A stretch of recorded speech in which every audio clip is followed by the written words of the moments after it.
السلام علیکم ورحمۃ اللہ وبرکاتہ۔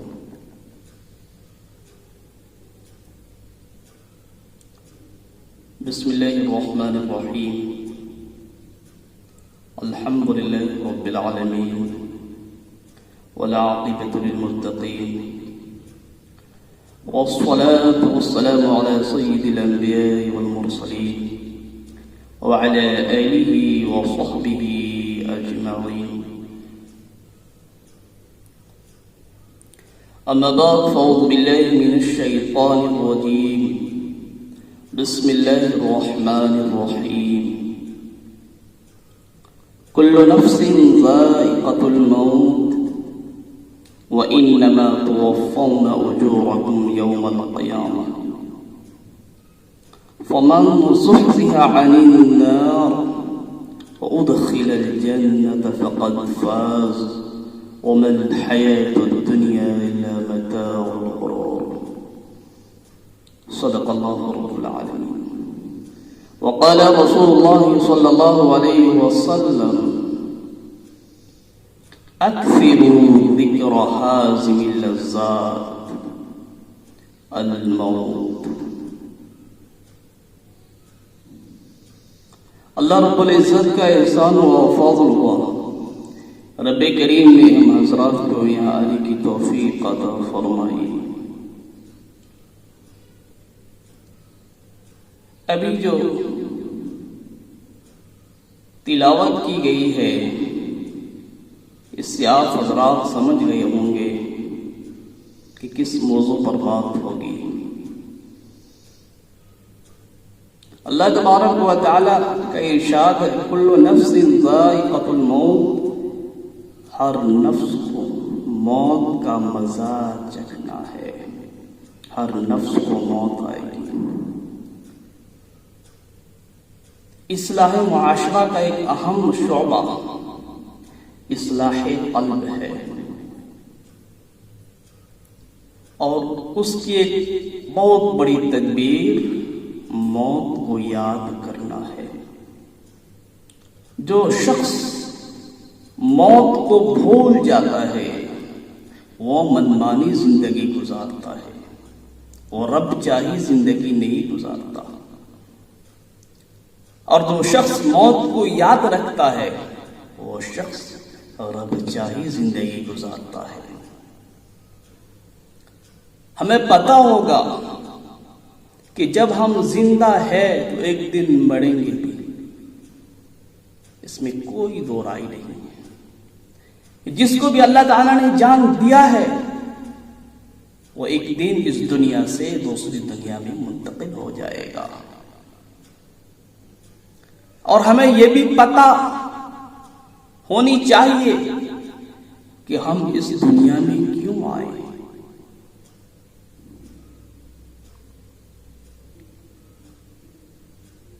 وَمَا خَلَقْتُ الْجِنَّ وَالْإِنسَ إِلَّا لِيَعْبُدُونِ، کہ ہم نے انسان اور جنات کو اس لیے دنیا میں بھیجا اور پیدا کیا تاکہ وہ ہماری عبادت کرے، تاکہ ہمیں پہچانے، اس کے اندر معرفت خداوندی پیدا ہو۔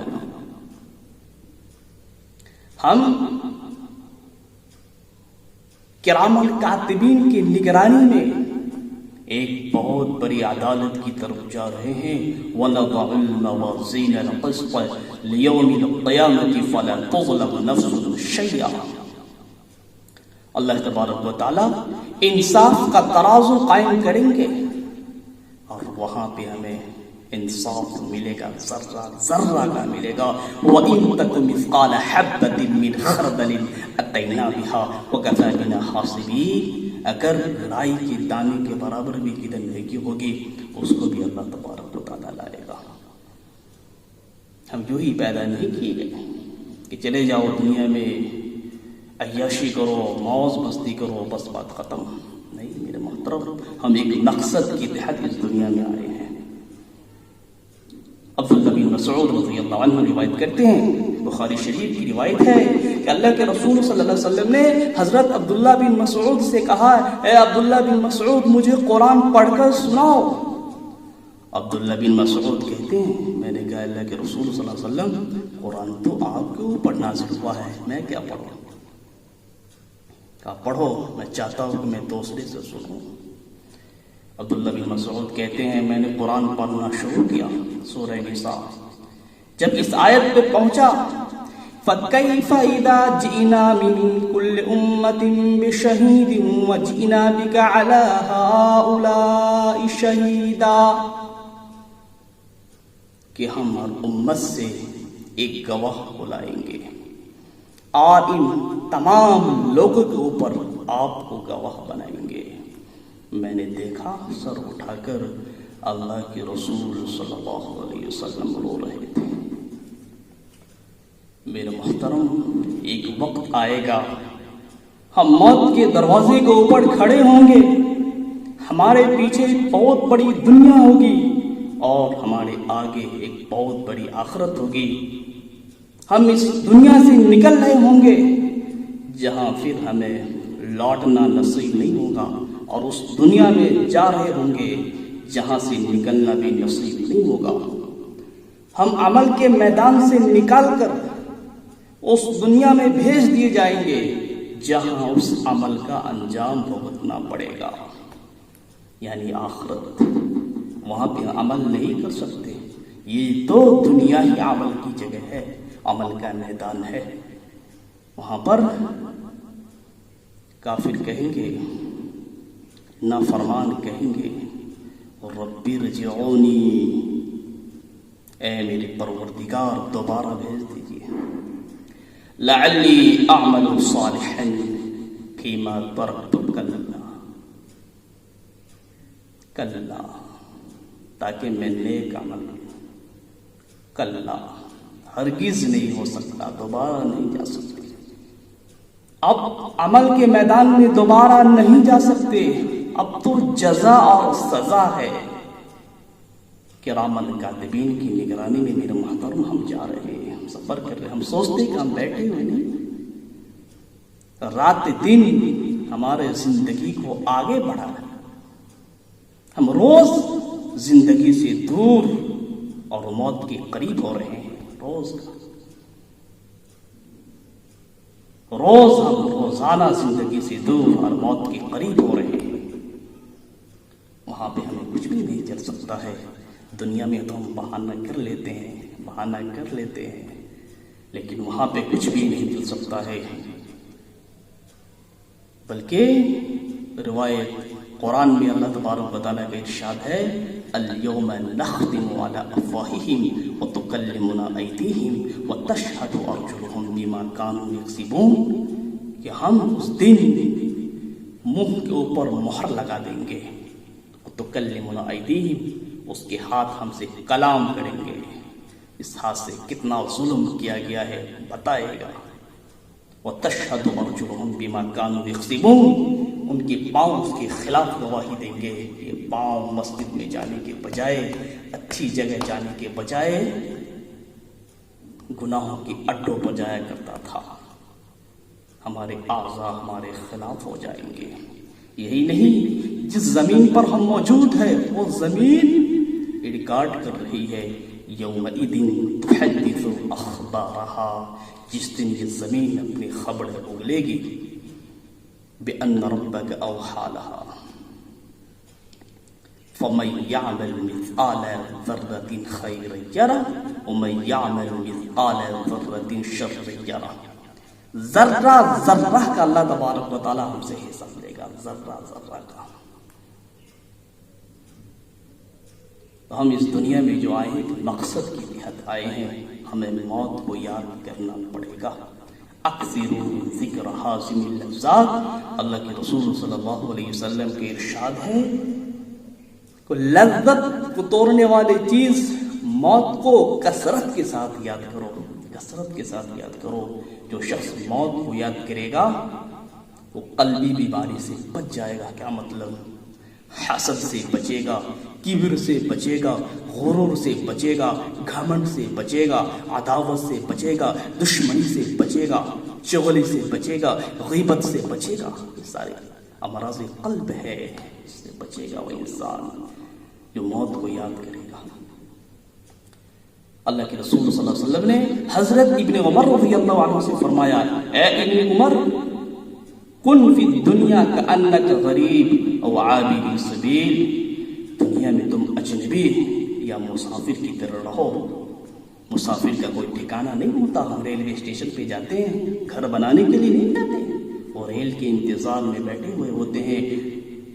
ایسا ہی ہم لوگ موت کے انتظار میں بیٹھے، کس وقت موت ہو جائے۔ زندگی ایک بے اعتبار چیز ہے، موت ایک حقیقت ہے۔ زندگی ایک بے اعتبار چیز ہے، موت ایک حقیقت ہے۔ تبھی تو حدیث میں فرمایا گیا، عد نفسک من اہل القبور، کہ تم اپنے آپ کو مردوں میں شمار کرو، کس وقت موت آ جائے تجھے پتا نہیں، اس لیے موت کی تیاری کرنی پڑے گی۔ موت ایک سخت، ایک ہولناک چیز ہے۔ مسند احمد میں ایک حدیث موجود ہے باب الزہد کے اندر کہ حضرت ابراہیم علیہ السلام نے موت کی فرشتے سے کہا تو منکر، کافر، عیاش، نافرمان کی روح کس طریقے سے نکالتا ہے، ذرا مجھے دکھلا دو۔ موت کے فرشتے نے کہا آپ دیکھ نہیں سکتے، کہا دکھلا دو۔ روایت میں ہے وہ فرشتے کی شکل آسمان سے چلتی تھی، ان کا سر تھا آسمان سے لگا ہوا تھا اور ان کے منہ سے شعلے نکل رہے تھے، اور ان کے بدن کے ہر بال کی جگہ پر ایک ایک صورت بنی ہوئی تھی جس کے منہ سے شعلے اور ناک سے شعلے ٹپک رہے تھے۔ حضرت ابراہیم علیہ السلام دیکھ کر بے ہوش ہو گئے۔ اصلی صورت میں فرشتہ ظاہر ہوا۔ ابراہیم علیہ السلام نے کہا کتنا بڑا، بہت بڑا عذاب ہے یہ عذاب کوئی کم نہیں ہے کہ تیرا جو شکل دیکھ لے گا، بہت بڑا یہ بھی ایک عذاب ہے۔ اچھا مومن کی روح کیسے نکالتے ہو؟ ایک نوجوان خوبصورت شکل میں ظاہر ہوا، جس کے بدن سے خوشبو پھوٹ رہی تھی، کہ یہ ایک مومن کے لیے راحت کی چیز ہے۔ موت ایک بہت سخت اٹل حقیقت ہے۔ کتنا بھی انسان کو کوشش کر لے موت سے بچنے کے لیے، تدبیر کر لے، انسان موت سے بچ نہیں سکتا۔ کتابوں میں لکھا ہے فرانس کا ایک بادشاہ مسٹر لوئی یازدہن، جو 1423 سے لے کر 1483 تک حکومت کی، یعنی 60 سال حکومت کی۔ اسے جینے کا بہت شوق تھا، وہ مرنا نہیں چاہتا تھا۔ اس نے آخری زمانے میں ایک بہت بڑا قلعہ بنایا، ایک محل بنایا، ایک بنگلہ بنایا، اور اس میں تمام جتنے بھی ہو سکتے تھے سامان عیش سب کو جمع کیا۔ بڑی بڑی فوج رکھی گئی، کسی کو اندر جانے کی اجازت نہیں تھی، اچھے سے اچھے ڈاکٹر رکھے گئے، سب کچھ موجود تھا۔ اسے کسی نے بتلایا کہ کچھوا، سمندری کچھوا 500 سال تک کے زندہ رہتا ہے۔ چنانچہ انہوں نے اٹلی اور فرانس کے سمندر میں بحری جہاز بھیج کر کچھوے کو لا کر کے اپنے محل کے آجو باجو میں رکھا گیا، تاکہ اس کا فیض ہمیں بھی ملے، ہم بھی زندہ رہے۔ لیکن 1483 عیسوی کو 30 اگست کو فالج کا حملہ ہوتا ہے، چلا جاتا ہے۔ آخری الفاظ جو اس کی زبان سے نکلے ہوئے یہ تھا کہ میں نے زندہ رہنے کی بہت کوشش کی، لیکن موت نے ہمیں چھوڑا نہیں، ہمیں بھی موت نہیں چھوڑے گا۔ آج ہم شیطان کے چکر میں پڑے ہوئے ہیں، اللہ کے احکام کو پسے پشت ڈال دیا ہے، جو جی میں آیا وہی ہم کرتے ہیں، اللہ کا احکام کیا کچھ لینا دینا نہیں۔ افرأیت من اتخذ الہہ ہوا، اپنی نفسانی خواہشات کو ہم نے اپنا معبود بنا لیا ہے۔ چنانچہ اللہ تبارک و تعالیٰ نے سورہ ابراہیم کے اندر ایک آیت نقل کی ہے، ہمیں بتلانے کے لیے، سمجھانے کے لیے، آخرت کے متعلق کہ وہاں کیا ہوگا بھی بیان کر دیا. آج ہم جی میں جو آیا وہی کرتے ہیں. دل میں آیا نماز پڑھیں گے, نہیں آیا نہیں پڑھنے کا. اللہ کا کیا حکم ہے کچھ نہیں. لکھا ہے جب فیصلہ کا دن ہوگا فیصلہ ہو جائے گا. جنت والے جنت میں, جہنم والے جہنم میں, نافرمان عذاب میں, سب کا فیصلہ ہو جائے گا. لوگ غصہ ہوں گے کہ ہم نے شیطان کا کہنا مان لیا, لیکن آج تو شیطان ہمیں کام نہیں دیا. شیطان کیا کہے گا پتہ ہے؟ وقال الشیطان لما قضی الامر ان اللہ وعدکم وعد الحق. اللہ تعالیٰ نے جو وعدہ تم سے کیا تھا وہ وعدہ سچ اور حق تھا. کیا وعدہ کیا تھا؟ ان الذین آمنوا وعملوا الصالحات لهم جنات تجری من تحتها الانہار. جو شخص ایمان لایا اور نیک عمل کیا اس کے لیے جنت ہے جس کی نیچے سے نہریں جاری ہے. قرآن میں لکھا ہوا ہے, ساری بات موجود ہے. ان الذین کفروا من اہل الکتاب والمشرکین فی نار جہنم خالدین فیہا اولئک هم شر البریہ. جنہوں نے کفر کیا, شرک کیا, اس کے لیے کیا ہے؟ جہنم ہے. ساری بات موجود ہے. غیبت سے بچنا ہے, جھوٹ سے بچنا ہے, لوگوں سے بچنا ہے, عداوت سے بچنا ہے, دشمنی سے بچنا ہے. یہ سارے چیز سے بچنا ہے قرآن میں موجود ہے. جنت کا راستہ الگ ہے, جہنم کا راستہ الگ ہے. ہمیں خود یہاں پہ دیکھنا پڑے گا, خود ہمیں سوچنا پڑے گا. اللہ کے رسول صلی اللہ علیہ وسلم کی حدیث ہے, ما رأيت مثل النار نام حاربها وما رأيت مثل الجنت نام طالبها. میں نے جہنم جیسی خوفناک چیز نہیں دیکھی جس سے بھاگنے والا سویا ہوا ہے, اور میں نے جنت جیسی خوبصورت چیز نہیں دیکھی اس کا طلب کرنے والا بھی سویا ہوا ہے. ہم کہتے ہیں ہمیں جنت چاہیے, لیکن اللہ کی نافرمانی کر کے نہیں ہو سکتا ہے. ایک آدمی اللہ کی عبادت کرتا ہے, ایک آدمی اللہ کی نافرمانی کرتا ہے, دونوں برابر ہو سکتا ہے؟ نہیں ہو سکتا ہے. ہر آدمی سفر کر رہا ہے دنیا سے آخرت کی طرف, زندگی سے موت کی طرف. ایک کا سفر دنیا کے لیے ہوتا ہے, ایک کا سفر آخرت کے لیے ہوتا ہے. کوئی اس دنیا میں جی رہا ہے, کوئی آخرت کے لیے جی رہا ہے. دونوں آدمی شام کرتے ہیں, صبح کرتے ہیں, اپنی تھکان کو مٹاتے ہیں, لیکن دونوں برابر ہو سکتا ہے؟ نہیں ہو سکتا ہے. ایک آدمی اپنے آپ کو جہنم سے بچا رہا ہے, ایک آدمی اپنے آپ کو جہنم میں ڈال رہا ہے. جس نے اللہ کی عبادت کی وہ اپنے آپ کو بچایا, جس نے اللہ کی نافرمانی کی اس نے اپنے آپ کو جہنم میں ڈال دیا. میرے محترم, اللہ تبارک و تعالیٰ نے ہمیں اس لیے پیدا کیا ہے تاکہ ہم آخرت کو یہیں سے سنواریں. آخرت کو ہم یہیں سے سنواریں گے, یہیں سے راستہ ہمیں لے جائے گا آخرت کی طرف. یہ ہمیں خود سوچنا پڑے گا. حضرت ابو ہریرہ رضی اللہ عنہ روایت کرتے ہیں, اللہ کے رسول صلی اللہ علیہ وسلم کی ارشاد ہے, لا تزول قدم ابن آدم یوم القیامہ من عند ربه حتى يسأل عن خمس, عن عمره فيما افناه, وعن شبابه فيما ابلاه, وعن ماله من أين اكتسبه, وفيما انفقه, وماذا عمل بعد علمه. کہ ابن آدم کا قدم محاسبہ کی جگہ سے ہٹ نہیں سکتا ہے. زمین اس کو پکڑ لے گی. محاسبہ کی جگہ اس کا جو بدن, اس کا جو قدم ہوگا وہ زمین سے چپک جائے گا. 5 سوال کا جواب دے دے تبھی تم یہاں سے جا سکتا ہے.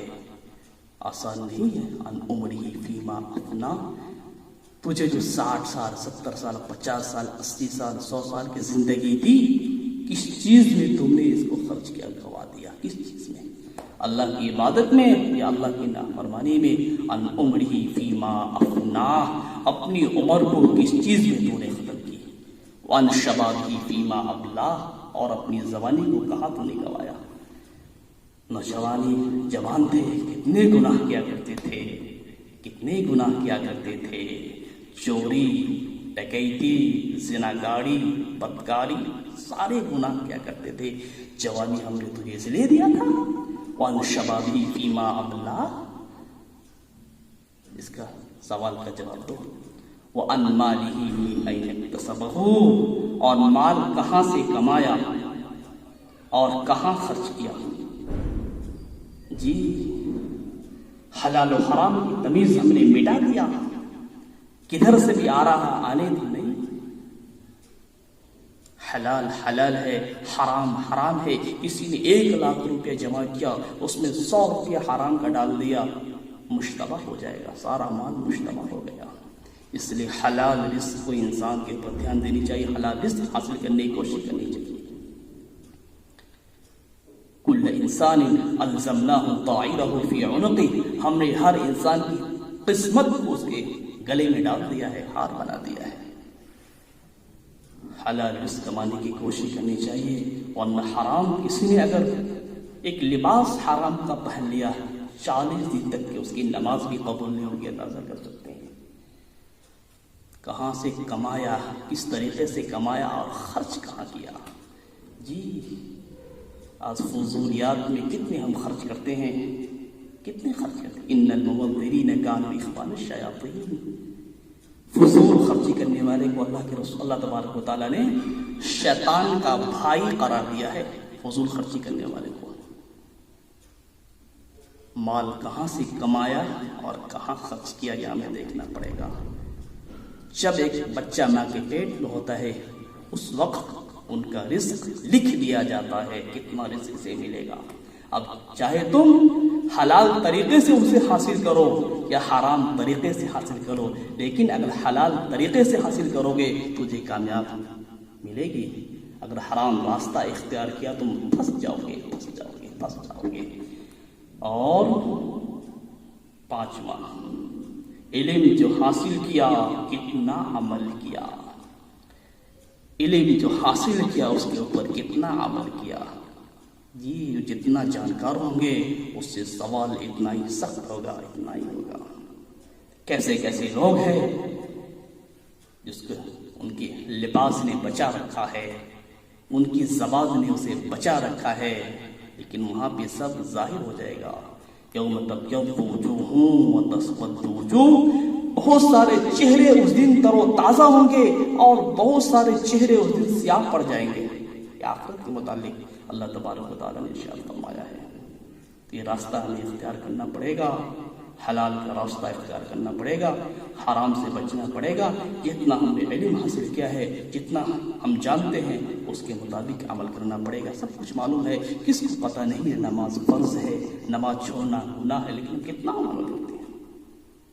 اگر ہم سچا پکا مومن بننا چاہتے ہیں تو اللہ تبارک و تعالیٰ نے ہمیں بتلا دیا ہے۔ کیا بتلایا ہے؟ الذین یؤمنون بالغیب ویقیمون الصلاة ومما رزقناهم ينفقون والذین یؤمنون بما انزل الیک وما انزل من قبلک وبالآخرة هم یوقنون۔ مومن کی صفات اس آیت کے اندر بتلایا گیا ہے۔ اگر تم سچا پکا مومن بننا چاہتے ہو یہ صفات تمہارے اندر ہونی چاہیے۔ یؤمنون بالغیب، غیب کے اوپر ایمان لانا پڑے گا۔ جنت ہے اس کے اوپر ایمان لانا پڑے گا، جہنم ہے اس کے اوپر ایمان لانا پڑے گا، حشر ہے اس کے اوپر ایمان لانا پڑے گا، جتنے بھی غیب ہے سب کے اوپر ایمان لانا پڑے گا۔ یہ دیکھا جائے گا ایمان لانا پڑے گا، ماننا پڑے گا، اور نماز کو قائم کرنا پڑے گا۔ نماز سے مراد یہ تو نماز ہے ہی، لیکن اس کے اندر تمام بدنی عبادت شامل ہے۔